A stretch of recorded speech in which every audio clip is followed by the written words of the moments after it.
నా పేరు గోపిశెట్టి సూర్యనారాయణ. మాది కొవ్వాడ గ్రామం. నేను కొవ్వాడకి 18 సంవత్సరాలు మున్సిపల్ చేశాను. నేను మాజీ గ్రామ మున్సిపల్ని కొవ్వాడకి. అయితే నేను మా ఇంట్లో అన్ని మొక్కలు వేస్తాను మా పెరట్లోని. వాటితో పాటు ఈ పెండలం కూడా ఒక ఒక ఒక 2 అడుగులు ఎడల్పు గూదీసి లోతు వెడపీసి పెంట పశువుల పెంట వేసి దాని నిండాని ఈ 1/4 కేజీ విత్తనం దుంప పెట్టాను. ఇదే విధంగా 4 సంవత్సరాల క్రితం కూడా నేను అదే పండించాను. అప్పుడు 20 కేజీల దాకా వచ్చింది. అప్పుడు అంత రాలేదు. ఇప్పుడు 15 కేజీలు ఉంటుంది. ఇప్పుడు ఇలా వచ్చింది. ఇది మాకు మా దొడ్లో పండింది. 1.5 గొడవలు గొయ్యి తీసాను. 2 అడుగులు లోతు గొయ్యి తీసాను.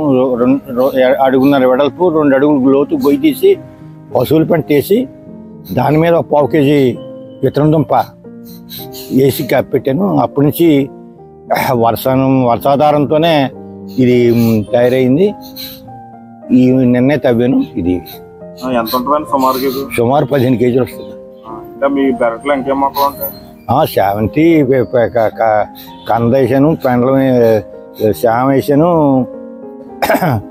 కంద శ్యామ పెండలం కూడా వేసాను. తర్వాత పసుపు వేసాను.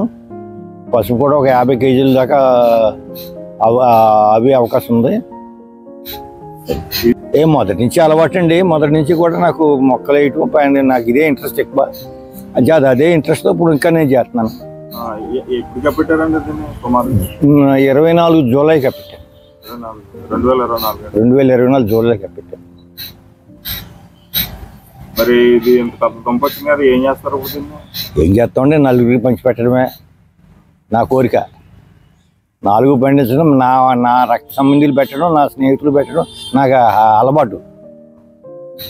మరి ఇంత పెద్ద దుంప వచ్చింది కదా, మీకు ఎలా అనిపిస్తుంది? అలా పండించాలనే ఉద్దేశంతోనే ఉంటాను. అది పెండలం వచ్చింది. ఉన్నాయి మామూలుగా వస్తున్నాయి, కానీ పెండలం మాత్రం వస్తుంది. నేను కష్టపడి చేసి